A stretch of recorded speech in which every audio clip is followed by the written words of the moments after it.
Hello दोस्तों, स्वागत है आप सभी का हमारे एनके हिंदी एकेडमी पर। तो आइए आज आप सभी लोगों के लिए बहुत ही ज़बरदस्त यह वीडियो, क्योंकि हिंदी का जो दोहा कह सकते हैं, रहीमदास जी का जो दोहा है, ठीक ना। इस रहीमदास जी के दोहा को कक्षा 9 का जो यूपी बोर्ड 2023 के सिलेबस के अकॉर्डिंग, ठीक ना, जितने भी क्या है चैप्टर हैं उनको अच्छे तरीके से पढ़ाया जाएगा। यानी जो रहीमदास जी का दोहा है इसकी व्याख्या हम क्या करेंगे, एक एक पॉइंट अच्छे तरीके से पढ़ेंगे। यदि आप लोग इसके व्याख्या को अच्छे तरीके से पढ़े रहेंगे तो आप सभी लोगों को कोई समस्या नहीं होगी, ठीक ना। यानी आपको क्या बोलते हैं कि उसका एक्सप्लेनेशन करने में यदि आपके एग्जाम में आ जाएगा तो आप उसको एकदम अच्छे तरीके से पढ़ लेंगे, ठीक है। आइए देर न करते हुए शुरू करते हैं अपने चैप्टर को। ठीक, जो रहीम उत्तम प्रकृति का कर सकत कुसंग, चंदन विष व्यापत नहीं लिपटे रहत भुजंग। यहाँ पर रहीमदास जी कहते हैं कि देखिए, इसका पहले संदर्भ देखेंगे। प्रस्तुत पद्यांश हमारी पाठ्य पुस्तक हिंदी काव्य खंड के दोहा नामक पाठ से लिया गया है। इसके रचयिता रहीमदास जी हैं, ठीक है। जब ऐसे करके पढ़ेंगे सब मटेरियल क्लियर हो जाएगा। ठीक, देखिए, जो रहीम उत्तम प्रकृति, रहीमदास जी कहते हैं कि वह व्यक्ति जो उत्तम प्रकृति का होता है, उत्तम विचार का होता है, सज्जन पुरुष होता है, का करी सकत, क्या कर सकता है, कुसंग मतलब बुरी संगत। यदि कोई व्यक्ति सज्जन पुरुष हो, उत्तम प्रकृति का है, तो कुसंगत उसका कुछ नहीं कर सकता है, बुरे संगत में रहकर भी उसका कुछ नहीं बिगड़ सकता है। वह जैसा है वैसा ही रहेगा। जिस प्रकार चंदन विष व्यापत नहीं लिपटे रहत भुजंग, चंदन के वृक्ष पर, यानी चंदन जो विष को व्यापत नहीं, उसको ग्रहण नहीं करता है, जिस पर लिपटे रहत भुजंग, चंदन के वृक्ष पर, यानी भुजंग मतलब सर्प क्या होता है, लिपटा रहता है, फिर भी चंदन का विष चंदन का वृक्ष उसके विष को ग्रहण नहीं करता है। क्लियर। अर्थात चंदन के वृक्ष पर सर्प हमेशा रहता है, उसकी शीतलता को प्राप्त करने के लिए वो बार बार सर्प डंग मारता रहता है, भुजंग मतलब सर्प, लेकिन चंदन का वृक्ष विष को व्यापत मतलब ग्रहण नहीं करता है। क्लियर। आगे देखिए, रहीमन प्रीति सराहिए मिले होत रंग दून, अज्यो जर्दी हरदी तजय तजय सफ़ेदी चून। देखिए, बहुत ज़बरदस्त लाइन कर रहे हैं। इसको अपने जीवन में क्या करना है, अपने दैनिक जीवन में इसका प्रयोग करना है, ठीक ना। देखिए, आप अपने दैनिक जीवन में इसका प्रयोग करेंगे तो आपकी जो लाइफ है एकदम अच्छे तरीके से झींगा लाला की तरह एकदम अच्छे तरीके से व्यतीत होगी। यदि आप इसको अपना नहीं रहे हैं तो लाइफ वही घिसी पीटी की तरह अच्छे तरीके से नहीं बीतेगी। ठीक, सबको अपने जीवन में क्या करना है, फॉलो करना है। देखिए, रहीमन प्रीति सराहिए, रहीमदास जी कहते हैं उस प्रेम की सराहना करनी चाहिए जिसके मिलने से रंग दून अर्थात रंग प्यार दुगुना बढ़ जाता है। उन प्रीत को, उन प्रेम की सराहना करनी चाहिए जिनके मिलने से उनका रंग दोगुना हो जाता है। और ज्यों जर्दी, जर्दी मतलब पीलापन, हरदी मतलब हरदी, तजय मतलब तजता है।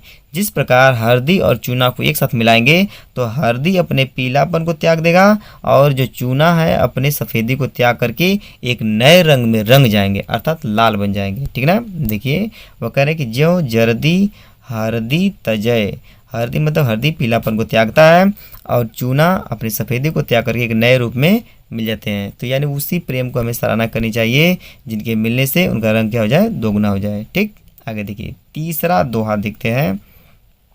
तीसरा दोहा में यानी यह रहीमदास जी कहते हैं कि टूटे सुजन मनाइए जो टूटे 100 बार, रहीमन फिर पोइए टूटे मुक्तार। रहीमदास जी कहते हैं जो सज्जन पुरुष होते हैं, सुजन मतलब सज्जन पुरुष होते हैं, उनके रूठ जाने पर 100 बार हमको क्या करना चाहिए, मनाना चाहिए। जो सज्जन पुरुष होता है वो 100 बार रूठ रहा है तो हमें 100 बार मनाना चाहिए। सज्जन पुरुष अच्छा व्यक्ति जो एक बार रूठ रहा है, एक बार रूठने पर चाहे 100 बार रूठ रहा है तो हमें 100 बार मनाना चाहिए। रहीमन फिर पोइए टूटे मुक्ता। रहीमदास जी कहते हैं जिस प्रकार मोतियों का माला होता है, बार बार टूटता है, जितनी बार टूटेगा उसको हम फिर क्या करते हैं, बार बार पोइए मतलब गूंथते हैं। उसी प्रकार जो सज्जन पुरुष होता है बार बार रुष्ट हो रहा है उसको क्या करना चाहिए, मना लेना चाहिए। ठीक, रहीमन असुआ नैन ढरी जिये दुख प्रकट करे, जाए निकारोगे ते कसन भेद कही दे। रहीमदास जी कहते हैं कि देखिए, जिस प्रकार आंसू जो है नैन से ढरी मतलब निकलते हैं, ढरक जाते हैं। नहीं कहते कि अरे वो घर पे होता है कि वो बिल्ली है दूध को ढरका दी, ऐसे मम्मी लोग नहीं बोलती हैं। तो वही कह रहे हैं कि रहीमन असुआ नैन ढरी। रहीमदास जी कहते हैं कि आँखों से जो आंसू निकलता है, जिय मतलब हृदय के दुख को प्रकट कर देता है, ठीक ना। हृदय के दुख को प्रकट करता है। जिस प्रकार हमारे आंखों से आंसू बाहर निकलता है वो हमारे हृदय के दुखों को प्रकट कर देता है। जा ही निकारो गेहते कस न भेद कह दे, जा ही निकारो गेहते, गेह मतलब घर से, ठीक ना, निकाल देने पर किसी व्यक्ति को कस न भेद कह दे, कस न क्यों नहीं, भेद मतलब भेद को, कह दे मतलब कह देगा। यानी जिस प्रकार घर से भेदी लंका ढहने का जाता है, घर से किसी व्यक्ति को निकाल दिया जाए तो वो क्यों नहीं घर के भेद को कह देगा, अर्थात हमारे घर के भेद को क्या कर देगा, बता देगा, सबको शेयर कर देगा। ठीक, आगे। कही रहीम संपत्ति सगे बनत बहुत बहुरीति, विपत्ति कसौटी जे कसे ते साचे मीत। यानी रहीमदास जी कहते हैं, बहुत बढ़िया लाइन कहे हैं, कही रहीम संपत्ति सगे, संपत्ति जब तुम्हारे पास रहेगी, धन दौलत रहेगा, बहुत सारे लोग आपसे संबंध रखना चाहेंगे। ठीक ना, साफ साफ बात, आपके पास धन दौलत है तो बहुत सारे आपके हित मित रिश्ते नाते बनेंगे। और विपत्ति कसौटी जे कसे, यहाँ पर रहीमदास जी समझा रहे हैं कि यदि विपत्ति की कसौटी में जो व्यक्ति कस रहा है, अर्थात आपके मुसीबत में जो व्यक्ति काम आ रहा है, ते ही साचे मित्र, वही सच्चा मित्र होता है। ठीक, मित्र तो बहुत सारे बनेंगे, ठीक ना, लेकिन वे सभी मित्र नहीं होते हैं जो मुसीबत आने पर भाग जाए, बहाना कर दे। मित्र वही होता है मुसीबत आने पर आपके साथ खड़ा रहे। ठीक ना, यानी संपत्ति संग, जब आपके पास धन दौलत है तो बहुत सारे मित्र बनेंगे, अगर वही धन दौलत समाप्त हो जाएगा तो कोई मित्र नहीं बनेगा। क्लियर, आगे। आगे दिया है कि नंबर 6 को हम लोग क्या करते हैं, 6 नंबर दोहा को देखते हैं। ठीक, जाल परे जल जाता है तजी मीनन की मुँह, रहीमन मछली नीर को तव न छड़ छो। देखिए इसमें भी प्रेम के बारे में वर्णन किया जा रहा है कि जाल जो है पोखरा तालाब में पड़ता है तो जाल जात बही, बही मतलब बह जाता है जल, और तजी मीनन की मोह, तजी मतलब त्याग करके, मीनन मतलब मछली के, मोह मतलब प्रेम को, मछली के प्रेम को त्याग करके जल क्या होता है, बह जाता है, उस जाल से बाहर हो जाता है।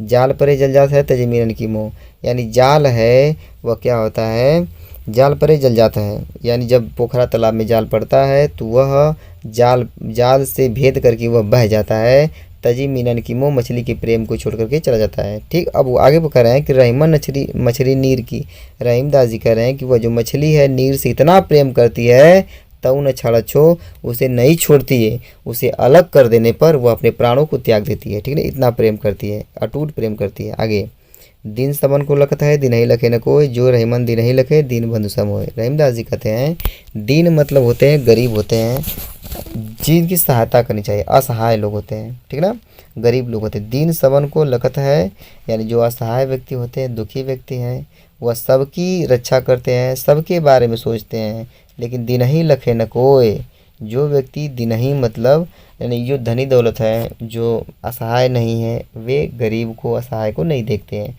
उनके बारे में चर्चा पर चर्चा नहीं करते हैं, उनसे कोई हालचाल नहीं पूछते हैं।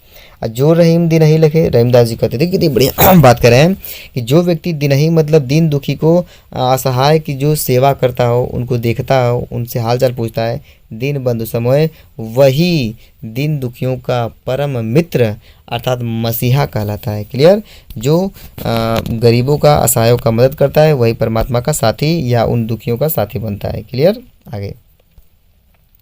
आगे कह रहे हैं, देखिए कि 8वां नंबर दिया है कि प्रीतम छवि नैनन बसी पर छवि कहाँ समाए। प्रीतम मतलब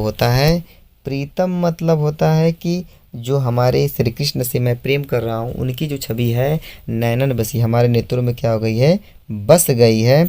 पर मतलब दूसरी, छवि मतलब छवि, कहाँ समाए, दूसरी छवि हमारे आंखों में कहाँ समाएगी। पहले से ही श्री कृष्ण जो प्रेमी हैं वही हमारे आंखों में बस गए हैं, तो दूसरी छवि हमारे आंखों में कहाँ बसेगी। भरी सराय रहीमन लखी, रहीमदास जी कहते हैं कि एक सराय होता है, सराय मतलब होता है वृक्ष के नीचे जहाँ पर बहुत सारे बैठने के क्या होते हैं, आसन होते हैं, उस बैठने के आसन, इसको बोलते हैं सराय। ठीक, यहाँ पे पथिक जो होता है उसे देख करके क्या होता है कि अपना रास्ता चेंज करता है, क्योंकि यहाँ पे सभी लोग क्या है, बैठे हुए हैं। ठीक ना, यहाँ पर सभी लोग बैठे हुए हैं, इन सभी भीड़ को देख करके वह क्या करता है, अपना रास्ता बदल देता है। ठीक, भरी सराय रहीम लखी, रहीमदास जी कहते हैं सराय को भरी हुई देख करके पथिक जो राहगीर होता है, आप मतलब अपने आप फिर जाए मतलब लौट जाता है, जो पथिक होता है अपने आप क्या होता है, लौट जाता है। ठीक, देखिए कह रहे हैं कि प्रीतम छवि हमारे नेत्रों में पहले से ही परमात्मा रूपी छवि बसी हुई है, दूसरी छवि अब इसमें समा नहीं सकती है। जिस प्रकार सराय पूरा भरा हुआ है लोगों से, पथिकों से, तो पथिक देख करके अपने आप क्या होता है, लौट जाता है। क्लियर, उसमें बैठता नहीं है। ठीक ना, आगे। रहीमन धागा प्रेम का मत तेरे चटका है, टूटे से फिर ना जुड़े, जुड़े घट पर जाए। रहीमदास जी कहते हैं जो प्रेम का धागा होता है, प्रेम का धागा अपने भाई बहन का, माता पिता का, ठीक ना, यानी कह सकते हैं पति पत्नी का, ठीक। और किसी भी रिश्ते का हो, दोस्त का हो, वह धागा प्रेम का होता है, उसे चटका करके नहीं तोड़ना चाहिए। मत तोड़े, मत तोड़ो उसको, चटका करके उसको मत तोड़ो। किसी भी चटका कर तोड़ने का मतलब किसी भी बात बात पर उसको मत तोड़ो, रुष्ट मत करो, बंधन को मत तोड़ो। और टूटे से फिर ना जुड़े, यदि वह बंधन टूट जाएगा फिर ना जुड़े, वह जुड़ेगा नहीं। और जुड़े गांठ पड़ जाए, जब जुड़ेगा भी तो उसमें क्या हो जाएगा, गांठ पड़ जाएगी। यदि वह टूट जाएगा, टूटेगा तो जुड़ेगा नहीं, जुड़ेगा तो गांठ पड़ जाएगा। ठीक, आगे देखिए, आगे कह रहे हैं कदली सीप भुजंग मुख स्वाति एक गुण तीन, और जैसी संगति बैठिए तैसी फल दीन। रहीमदास जी कहते हैं कि कदली मतलब केला, सीप मतलब सुतुही, भुजंग मुख मतलब सर्प का मुख, स्वाति एक गुण तीन। स्वाति नक्षत्र का बूंद एक ही बार आता है, लेकिन उसके गुण कितने हैं, 3 है। जैसे देखो, यही स्वाति नक्षत्र का बूंद यदि केले पर पड़ेगा तो कपूर बन जाएगा, सीप पर पड़ेगा तो मोती पड़ जाएगा, भुजंग सर्प के मुख में पड़ेगा तो क्या बन जाएगा, विष बन जाएगा। स्वाति नक्षत्र का बूंद एक ही है, लेकिन जैसे केले पड़ रहा है तो कपूर, और सर्प के मुख में पड़ रहा है तो क्या विष, और सीप पर पड़ रहा है तो मोती का रूप धारण कर लेता है। ठीक, आगे कह रहे हैं कि जैसी संगति बैठिए तैसी फल दीन।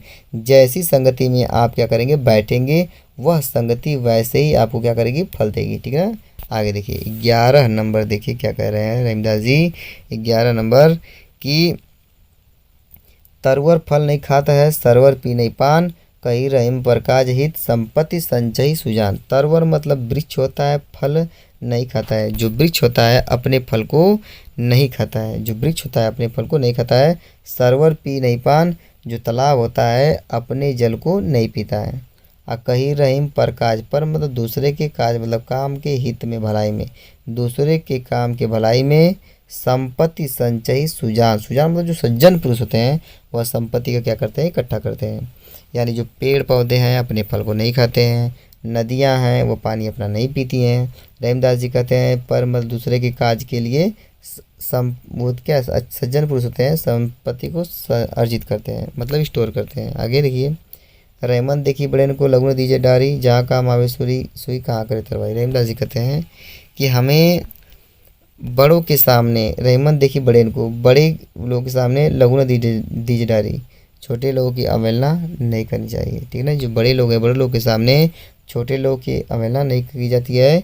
जहाँ काम आवे सुई, जहाँ काम सुई का होगा, कहाँ करे तलवारी, वहाँ पे तलवार काम नहीं करता है। आगे करें, जहाँ पर सुई का काम होता है वहाँ पे तलवार काम नहीं होता है। जो रहीम सुख होत है बढ़त गोत निज गोत, अब बड़ी रखियाँ बड़री, जो बड़री अखियाँ निरखी अखियन को सुख होत। देखिए यह कह रहे हैं कि जो रहीम सुख होते, रहीमदास जी कहते हैं सुख की प्राप्ति होती है बढ़त देख गोज निज गोत। निज मतलब अपना, गोत मतलब वंश को, अपने वंश को बढ़ते हुए देख करके हमें सुख की अनुभूति होती है। आज जो बड़ी अखियाँ निरखी, जिस प्रकार बड़ी आंखें छोटी आंखों को देखकर सुखी की अनुभूति करते हैं, उसी प्रकार यानी सुख कह सकते हैं अपने वंश के बढ़ते देख करके क्या होती है, प्रसन्नता होती है, सुखी होती है। आगे कह रहे हैं कि रहमन ओछे नरन थे तजो बरे बैर और प्रीति, काटे चाटे स्वान थे दो बात विपरीत। देखिए इसको बहुत अपनी लाइफ में उतारिएगा। क्यों? क्योंकि इस समय सभी लोग बच्चे फ्रेंडशिप बहुत बना रहे हैं। ठीक है ना। फ्रेंडशिप बना रहे हैं तो वो क्या बहुत हानिकारक होता है। वो कह रहे हैं, रहीमदास जी कहते हैं कि ओछे नरन थे, ओछे नीच व्यक्ति जो होते हैं, ठीक ना, वैसे नीच व्यक्ति से तजो त्याग देना चाहिए, बैर दुश्मनी, और प्रीति मतलब दोस्ती। यानी जो नीच व्यक्ति होते हैं उनसे ना दोस्ती करनी चाहिए ना तो दुश्मनी। और काटे चाटे स्वान के बहु दो भांति विपरीति। यदि कुत्ता जो है, स्वान मतलब कुत्ता, काटे पर चाट ले या काट ले, दो भांति विपरीति, दोनों प्रकार से यानी हानि ही हानि होगा। कुत्ता काट ले या फिर कटे पर चाट ले, जब चाट लेगा दोनों भांति विपरीति, यानी दोनों से क्या होगा, कोई फ़ायदा नहीं होगा। ठीक ना। देखिए तो ये हो गया आपका रहीमदास जी का चैप्टर समाप्त। ठीक, अपने से अभ्यास पुस्तिका में कुछ पढ़ना होगा पढ़ लीजिएगा। आपका बुक उठाइएगा, फिर से इसी को क्या करिएगा, अपने से पढ़िएगा। नहीं समझ में आएगा एक बार फिर से वीडियो देखिएगा, जितनी बार देखेंगे उतनी बार पढ़ेंगे एकदम क्लियर हो जाएगा। ठीक ना। सारे क्वेश्चन को मैं लाऊंगा अच्छी तरीके से। आप सभी लोगों को हमारे वीडियो देखने के लिए बहुत बहुत धन्यवाद। यदि आप मेरे चैनल पर नया हैं तो मेरे चैनल को सब्सक्राइब करें, लाइक करें, और इसी तरह अपने दोस्तों को भी शेयर करें। उनको बताइए कि अच्छे तरीके से आपको पढ़ना है तो इस यूट्यूब को ज्वाइन करें। NK हिंदी एकेडमी सर्च करिएगा, आपको पहले ही मिलेगा। उसको सब्सक्राइब करिएगा, लाइक करिएगा, जो वीडियो उसको ध्यान से देखिएगा। ठीक है ना। आप सभी लोगों का दिन शुभ हो, सो आप सभी लोगों का दिन शुभ हो, आप अच्छे से रहें, स्वस्थ रहें।